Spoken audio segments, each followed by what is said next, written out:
Good morning, my dear student. Welcome to biology. মোৰ নাম beauty প্ৰকাশিত আৰু মই তোমালোকক জীৱবিজ্ঞান অৰ্থাৎ বায়োলজি পঢ়াম। ছাত্ৰ-ছাত্ৰীসকল, আজি ভিডিঅ'টো হৈছে জাষ্ট এটা ইন্ট্ৰডাকশ্যন ক্লাছ। সো আশা কৰিছোঁ তোমালোকে ভাল পাবা।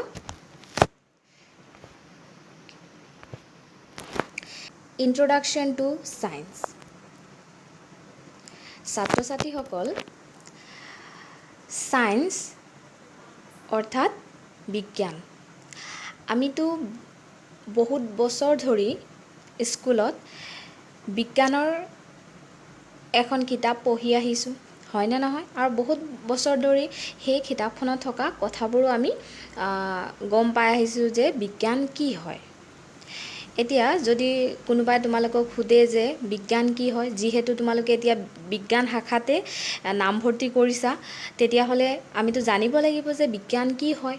যদি কোনোবাই সুধি দিয়ে তোমাক যে বিজ্ঞান কি হয়, এতিয়া তুমি যদি ক'বই নোৱাৰা যে বিজ্ঞান কি হয়, তেতিয়াহ'লে এই বিজ্ঞান শাখাত এডমিশ্যন লোৱা বা নামভৰ্তি যে তুমি কৰিছা, তাৰতো কোনো এটা অৰ্থ নাথাকিব, হয়নে নহয়? চ' আমি জানিব লাগিব যে বিজ্ঞান কি হয়।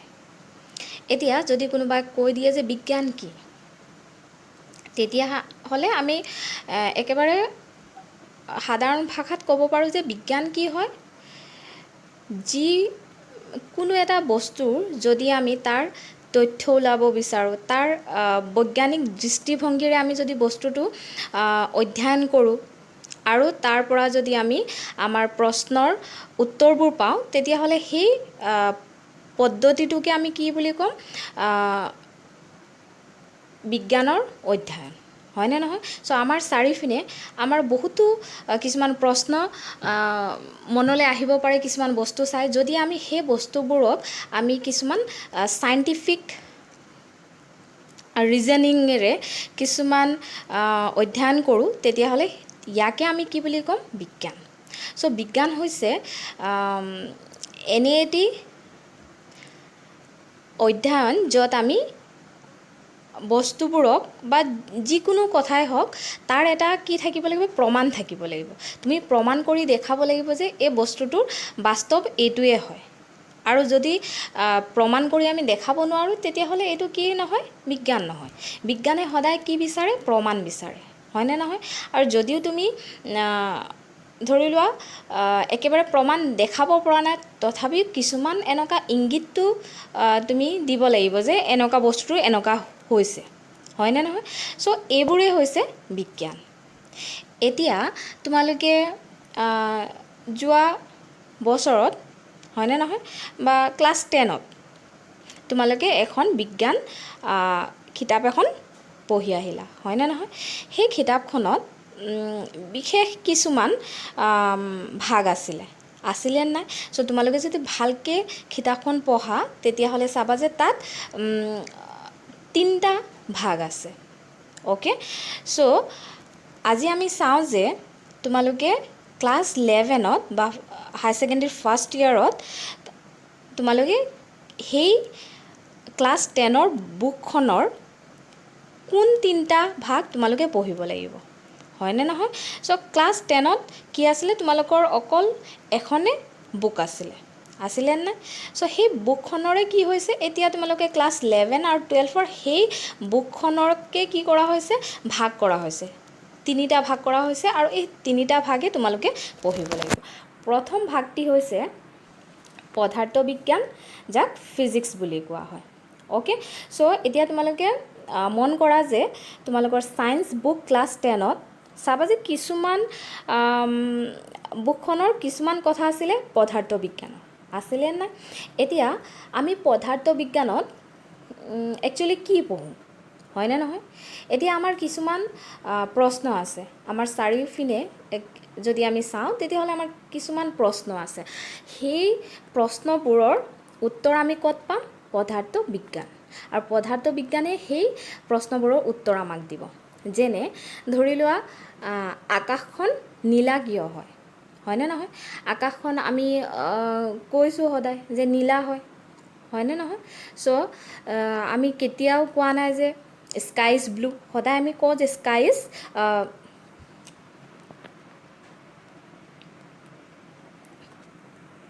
আমিতো কেতিয়াও কোৱা নাই যে স্কাই ইজ ব্লেক, হয়নে নহয়? আমি সদায় ডিফাইন কৰোঁ যে স্কাই ইজ ব্লু। এতিয়া সেই স্কাই ইজ ব্লু, সেই ব্লু কালাৰটো কিহৰ কাৰণে, সেই প্ৰশ্নৰ উত্তৰ আমাক কোনে দিব? পদাৰ্থ বিজ্ঞানে। এতিয়া বৰষুণ যে পৰে, সেই বৰষুণৰ পানী টোপালবিলাক কি হৈছে তললৈ পৰে। কেতিয়াও আমি দেখা নাই যে বৰষুণৰ পানীৰ টোপালবিলাক ওপৰলৈহে গতি কৰিছে। কেতিয়াবা দেখিছোঁ জানো? দেখা নাই। এতিয়া আমাৰ এটা প্ৰশ্ন মনলৈ আহিব পাৰে যে বৰষুণৰ টোপালবিলাক তললৈ কিয় পৰিছে, ওপৰলৈ কিয় যোৱা নাই, হয়নে নহয়? তাৰপিছত যিকোনো এটা বস্তু তুমি যদি ওপৰলৈ দলিয়াই দিয়া, আকৌ কি হৈছে, সি তললৈ আহি যায়, আহেনে নাহে? চ' প্ৰতিটো বস্তু কি হয়, তললৈ আহে। সেই গোটেই প্ৰশ্নবিলাক উত্তৰ কোনে দিব? পদাৰ্থ বিজ্ঞানে। তাৰপিছত আমাৰ চাৰিওপিনে যে ইমান ৰং আছে নাই? ৰং চঙীয়া, হয়নে নহয়? কিছুমান সেউজীয়া ৰং। এতিয়া আমি গছ এজোপা চালে আমি কি বুলি ক'ম? সেউজীয়া। সেই গছৰ সেউজীয়া ৰংটো কিহৰ কাৰণে হৈছে? আমি কিয় সেউজীয়াই দেখি আছোঁ? আমি কিয় ইয়াক অন্য ৰং দেখা নাই, হয়নে নহয়? এই গোটেইবোৰৰ প্ৰশ্ন কোনে দিব? পদাৰ্থ বিজ্ঞানে। আৰু এতিয়া তোমালোকে চাবা যে ক'ৰবাত ছুইচ বৰ্ড এখন আছেনে? আমি তাত গৈ কি কৰিম? অন কৰিলে কি হ'ব? আমাৰ বহুতো দূৰত ফেন বা ক'ৰবাত লাইট এটা যদি আছে লগোৱা, তেতিয়াহ'লে চাবা যে বাল্ব এটা যদি লগোৱা আছে, তেতিয়াহ'লে আমি তাত ছুইচ দিলে তাত জ্বলি যায়, হয়নে নহয়? চ' এইবোৰ কিহৰ কাৰণে হৈছে? এই গোটেইবোৰৰ তুমি উত্তৰ ক'ত পাবা? পদাৰ্থ বিজ্ঞান। চ' পদাৰ্থ বিজ্ঞানত বহুতো কথা, যেনেকুৱা গতিৰ কথা, হয়নে নহয়? আমি বহি থাকিলে কিয় বহি থাকোঁ? আমি যদি কিবা এটা বস্তু যদি চলি থাকে, কিয় চলি থাকে, হয়নে নহয়? বহুতো কথা আছে আৰু ভেৰি ইণ্টাৰেষ্টিং। অ'কে, চ' পদাৰ্থ বিজ্ঞানত এনেকুৱা কিছুমান কথা আছে যোনবোৰ কি হয়, আমাৰ জনা ইচ্ছা আৰু আমি সেইবোৰ জানিব বিচাৰোঁ, হয়নে নহয়? Very interesting. আৰু যদি তোমালোকে মন দি পঢ়া শুনা কৰা, তেতিয়াহ'লে চাবা যে পদাৰ্থ বিজ্ঞান কি হয়, বহুতো ইণ্টাৰেষ্টিং এটা ছাবজেক্ট হয়। ক্লিয়াৰ? চ' তোমালোকে এতিয়া ক্লাছ 11তো কি হ'ব, সেই পদাৰ্থ বিজ্ঞানৰ এখন কিতাপ থাকিব, এখন বুক থাকিব, আৰু সেই বুকখনত তোমালোকে এনেকুৱা কথাবোৰ পঢ়িব পাৰা। অ'কে, তাৰপাছত চাবা যে তোমালোকৰ ক্লাছ 10ৰ বুকখনত আৰু এটা অংশ আছিলে, এইটো হৈছে ৰসায়ন বিজ্ঞান বা কেমেষ্ট্ৰি। অ'কে, চ' এতিয়া তোমালোকৰ ক্লাছ 11ত ৰসায়ন বিজ্ঞান বা কেমেষ্ট্ৰি বুলি বুক পাবা। অ'কে, ছাবজেক্ট এখন পাবা, আৰু সেই ছাবজেক্টটো তোমালোকে বিশেষকৈ কি পঢ়িবা, হয়নে নহয়? চ' এনেকুৱা কিছুমান কথা পঢ়িবা যে আমাৰ চাৰিওপিনে থকা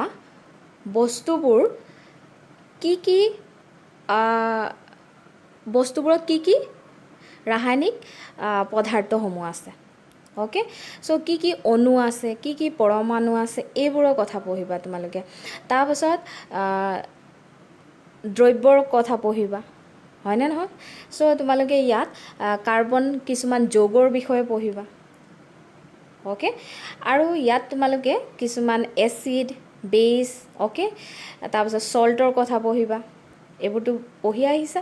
চ' এই গোটেইবিলাক কথা ক'ত থাকিব? ৰসায়ন বিজ্ঞান। আৰু এই ৰসায়ন বিজ্ঞানো কি হয়, বহুতো ইণ্টাৰেষ্টিং হয়, হয়নে নহয়? এতিয়া চাবা, ধৰি লোৱা যে নেমু যদি আমি খাওঁ, তেতিয়াহ'লে আমাৰ কেনেকুৱা অনুভৱ হয়? আমাৰ বহুতো টেঙা লাগে, হয়নে নহয়? চ' এই নেমু খালে যে নেমুত কি আছে যাৰ কাৰণে আমাৰ মানে এনেকুৱা টেষ্টটো এনেকুৱা হয় যে ইমান টেঙা? চ' সেই টেঙা যোনটো ভাৱ হয়, এইটো কিহৰ কাৰণে হৈছে? আমাৰতো প্ৰশ্ন থাকিব পাৰে, হয়নে নহয়? কেতিয়াবা কিছুমান বস্তু খালে আমাৰ মিঠা লাগে, সেই মিঠা কাৰণটো কি হয়, হয়নে নহয়? চ' এইবোৰৰ প্ৰশ্নৰ উত্তৰ ক'ত পাবা? কেমেষ্ট্ৰিত বা ৰসায়ন বিজ্ঞান। অ'কে, আৰু তাৰপাছত তোমালোকৰ ক্লাছ 10 ছায়েন্স বুকখনত চাবা আৰু কিছুমান কথা পতা হৈছে, আৰু কিছুমান কথা মানে কি, জীৱৰ কথা পতা হৈছে নাই? চ' ছায়েন্সৰ 3 নম্বৰ ভাগ হৈছে জীৱবিজ্ঞান বা বায়'লজি। অ'কে, চ' জীৱবিজ্ঞানত তোমালোকে বিশেষকৈ কিহৰ কথা পঢ়িবা? জীৱৰ বিষয়ে পঢ়িবা। তাৰমানে তাত কি ধৰণৰ জীৱ আমাৰ চাৰিওপিনে বাস কৰে আৰু আমিওতো এটি জীৱ হয়নে নহয় চ' এই বায়'লজি ক্লাছ 11ত তোমালোকে এটা অংশ বিশেষকৈ নিজৰ বিষয়ে জানিবা যে নিজৰ দেহৰ বিষয়ে জানিবা নিজৰ শৰীৰৰ বিষয়ে জানিবা আমাৰ কিছুমান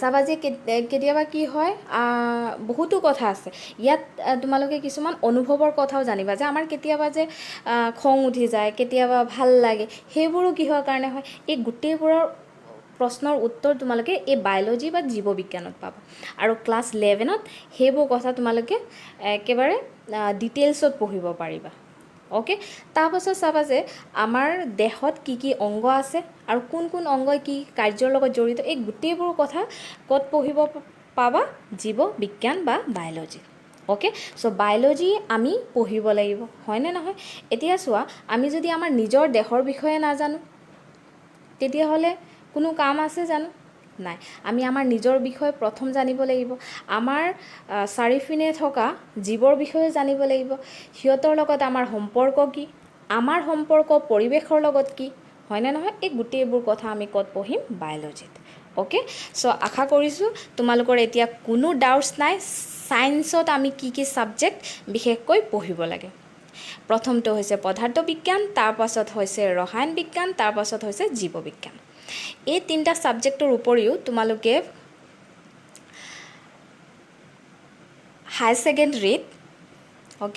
ছেকেণ্ডেৰীত তোমালোকে গণিতো পঢ়িব লাগিব এতিয়া কোনোবাৰ এনেকুৱা লাগিব পাৰে যে গণিতত কি হয় মই অলপ কমজোৰ হৈ আছোঁ বা মই নোৱাৰিম আৰু হয় নহয় কেতিয়াবা এনেকুৱা আমাৰ ভাৱ হৈ যায় আমি পাৰিম কিন্তু আমাৰ কেতিয়াবা এনেকুৱা হয় সেই ইয়াৰ বাবে একাডেমিয়ে তোমালোকক আৰু এটা অপশ্যন দিছে ওকে চ' তোমালোকৰ যদি এনেকুৱা লাগে যে মই গণিত নোৱাৰিম কিন্তু ছায়েন্স পঢ়িম তেতিয়াহ'লে তোমালোকে অল্টাৰনেটিভ এটা ছাবজেক্ট আছে আৰু সেই ছাবজেক্টটো হৈছে এন্থ্ৰপ'লজি তোমালোকে ল'ব পাৰা তাত কোনো অংক নাথাকে ওকে আৰু লগতে তোমালোকৰ দুটা কম্পালচৰি ছাবজেক্ট থাকিব এটা হৈছে ইংলিছটো চবেই পঢ়িব লাগিব আৰু লগতে তোমালোকে অসমীয়া MIL এখন পঢ়িব লাগিব এই কেইটা হৈছে ছাবজেক্ট তোমালোকে পঢ়িব পাৰা ওকে আৰু এইবছৰ তোমালোকে ক্লাছ 11তো আৰু 12তো ছাবজেক্টবোৰ এইবোৰে থাকিব অকল চিলেবাছটো কি হৈ যাব চেঞ্জ ওকে চ' এতিয়া আমি চাওঁ যে বায়'লজিত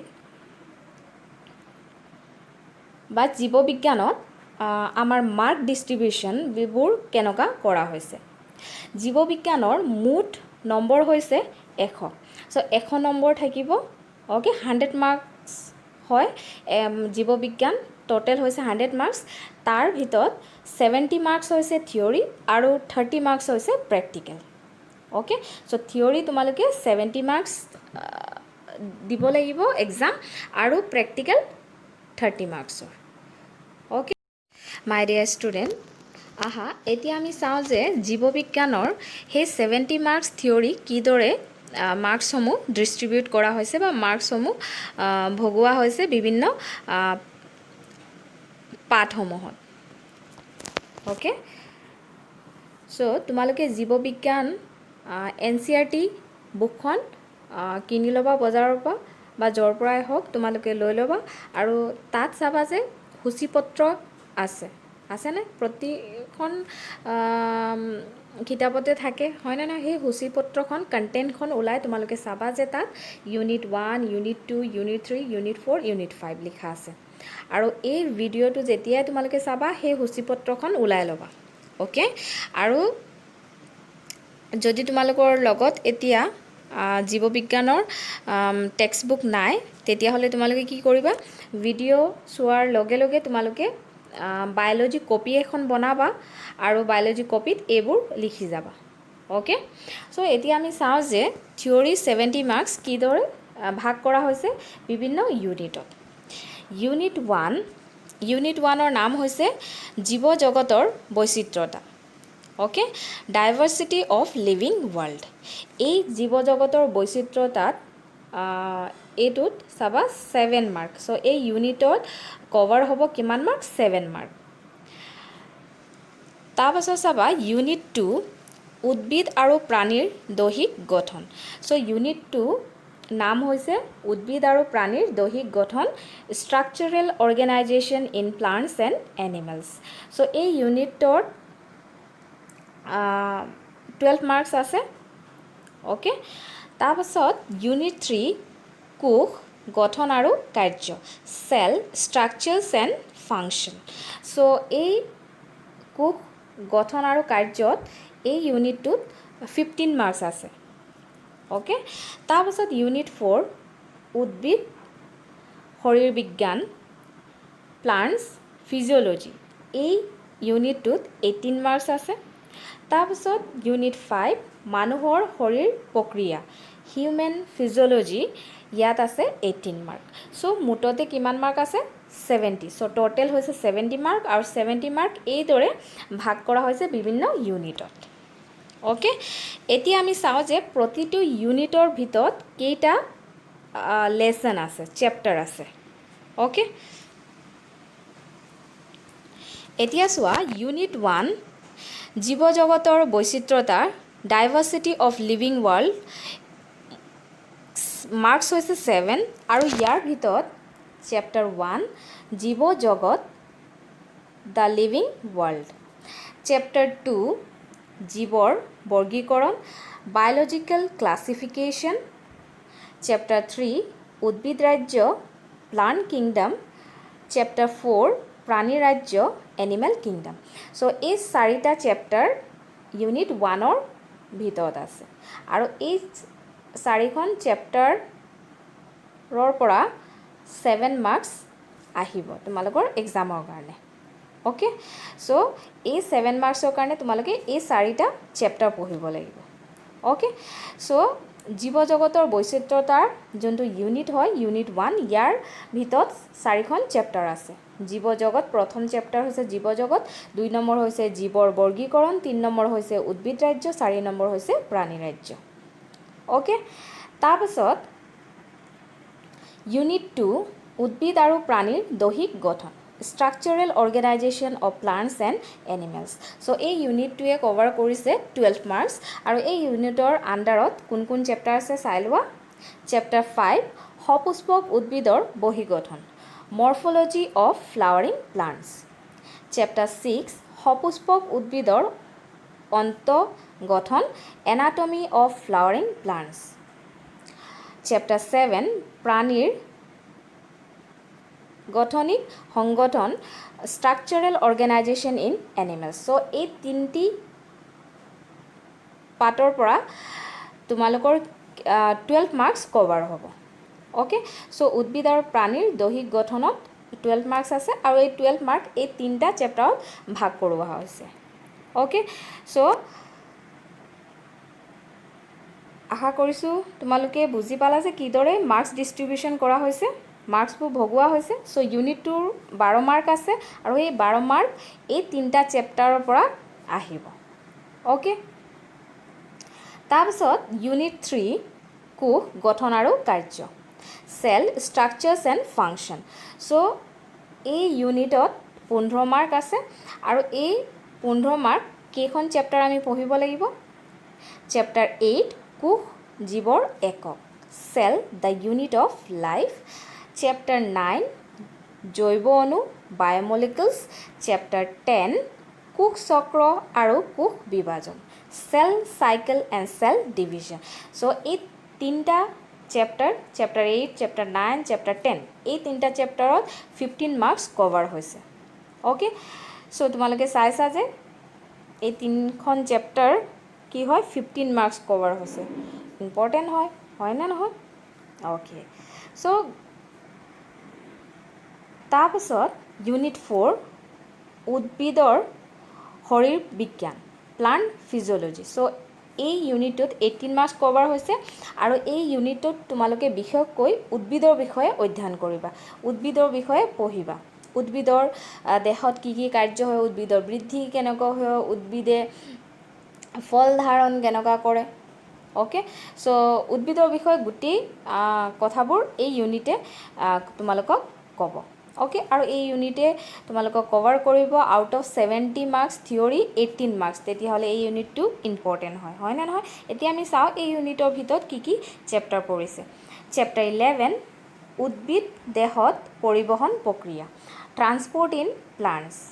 চেপ্টাৰ 12 খনিজ পুষ্টি, মিনাৰেল নিউট্ৰিশ্যন। চেপ্টাৰ 13 উদ্ভিদৰ সালোকসংশ্লেষণ, ফটোচিনথেচিছ ইন হায়াৰ প্লান্টছ। চেপ্টাৰ 14 উদ্ভিদৰ শ্বাস প্ৰশ্বাস, ৰেছপিৰেশ্যন ইন প্লান্টছ। চেপ্টাৰ 15 উদ্ভিদৰ বৃদ্ধি আৰু বিকাশ, প্লান্ট গ্ৰ'থ এণ্ড ডেভেলপমেণ্ট। চ' এই চেপ্টাৰ 11, 12, 13, 14, 15 এই 5টা চেপ্টাৰত তোমালোকৰ 18 মাৰ্কছ কভাৰ হ'ব। আৰু এই 5খন চেপ্টাৰ পৰিছে উদ্ভিদ শৰীৰ বিজ্ঞানৰ ইউনিটৰ ভিতৰত। অ'কে, ইউনিট 5 মানুহৰ শৰীৰ প্ৰক্ৰিয়া, হিউমেন ফিজিঅ'লজি। চ' এই ইউনিটত তোমালোকে বিশেষকৈ মানুহৰ বিষয়ে পঢ়িবা, মানুহৰ শৰীৰৰ বিষয়ে পঢ়িবা, মানুহৰ শৰীৰত চলি থকা কিছুমান প্ৰক্ৰিয়াৰ কথা পঢ়িবা। তেতিয়াহ'লে এই ইউনিটটোৱে বিশেষকৈ আমাৰ কথা পাতি আছে, হয়নে নহয়? তেতিয়াহ'লে এই ইউনিটটো আমি জনা বহুতো প্ৰয়োজন, হয়নে নহয়? চ' এই ইউনিটে কভাৰ কৰি আছে 18 মাৰ্কছ। এতিয়া আমি চাওঁ যে কোন কোন চেপ্টাৰ ইয়াৰ ভিতৰত পৰিব। চেপ্টাৰ 16 পাচন আৰু শোষণ, ডাইজেশ্যন এণ্ড এবজৰ্পশ্যন। চেপ্টাৰ 17 শ্বাস প্ৰশ্বাস, breathing and exchange of gases. Chapter 18 দেহ তৰল আৰু সঞ্চালন, body fluids and circulation. Chapter 19 ৰেচন দ্ৰব্য আৰু সিহঁতৰ অপসাৰণ, excretory products and their elimination. Chapter 20 চলন আৰু গমন, লক'মোশ্যন এণ্ড মুভমেণ্ট। চেপ্টাৰ 21 স্নায়ৱিক নিয়ন্ত্ৰণ আৰু সমন্বয়, neural control and coordination. Chapter 22 ৰাসায়নিক সমন্বয় আৰু একীকৰণ, chemical coordination and integration. So' এই চেপ্টাৰ 16, 17, 18, 19, 20, 21, 22 এইকেইখন চেপ্টাৰ হৈছে মানৱ শৰীৰ প্ৰক্ৰিয়াৰ ভিতৰত পৰিছে, আৰু এই চেপ্টাৰ কেইখনে 18 মাৰ্কছ কভাৰ কৰিছে তোমালোকৰ থিয়ৰী 70ৰ ভিতৰত। অ'কে, চ' মাই ডিয়াৰ ষ্টুডেণ্ট, যেতিয়া তোমালোকে তোমালোকে এই মাৰ্ক ডিষ্ট্ৰিবিউশ্যনবিলাক চাই ভয় খাব নালাগে। অ'কে, চ' তোমালোকে কি কৰা, তোমালোকৰ ক্লাছ 10ৰ জীৱবিজ্ঞান যোনবোৰ অংশ আছে চাবা যে এই ইউনিট মানুহৰ শৰীৰ প্ৰক্ৰিয়া এইবোৰ কথা তোমালোকে ক্লাছ 10ত পঢ়িছা। অ'কে, চ' ভয় খাবলগীয়া একো নহয়, সেইখিনিয়ে কথাই আমি কি কৰিম আকৌ পঢ়িম। চ' তোমালোকে কি কৰিবা এইবোৰ কথা, অ'কে, চ' বুকখন ক্লাছ 10ৰ যদি বিজ্ঞান বুকখন আছে তেতিয়াহ'লে তোমালোকে মেলি চাবা যে এইবোৰ কথাই তাতো পতা হৈছে। অ'কে, চ' যদি তোমালোকৰ তাৰ পৰা তোমালোকৰ নলেজবিলাক ক্লিয়াৰ হয় তেতিয়াহ'লে ক্লাছ 11ত আমাৰ কাৰণে কি হ'ব, সহজ হ'ব পঢ়াৰ কাৰণে, হয়নে নহয়? চ' তোমালোকে কি কৰিবা সেইবোৰ আকৌ এবাৰ ভালকৈ পঢ়ি ল'বা, তাৰপাছত চাবা যে জীৱবিজ্ঞান কি হৈছে, সহজ হৈছে পঢ়াৰ কাৰণে। অ'কে, আৰু চিলেবাছ এইখিনিয়ে আমি পঢ়িব লাগিব ক্লাছ 11ত জীৱবিজ্ঞানত। অ'কে, চ' নেক্সট ক্লাছত আমি আমাৰ থিয়ৰীৰ এই চিলেবাছ আৰম্ভ কৰিম, আৰু লাহে লাহে আমি তেনেকুৱাই আগুৱাই যাম। অ'কে, আৰু তোমালোকৰ প্ৰেক্টিকেলত 30 মাৰ্কছ, যেতিয়া প্ৰেক্টিকেল আৰম্ভ হ'ব তেতিয়া আমি চাম যে সেই প্ৰেক্টিকেলৰ 30 মাৰ্কছ কেনেকুৱা ভগোৱা হৈছে আৰু আমি কি কি পঢ়িব লাগিব তাত। ক্লিয়াৰ? চ' আজি আমি ইয়াতে ভিডিঅ'টো শেষ কৰোঁ। আশা কৰিছোঁ আৰু তোমালোকে চিলেবাছখন চাই ভয় খাব নালাগে। ক্লিয়াৰ?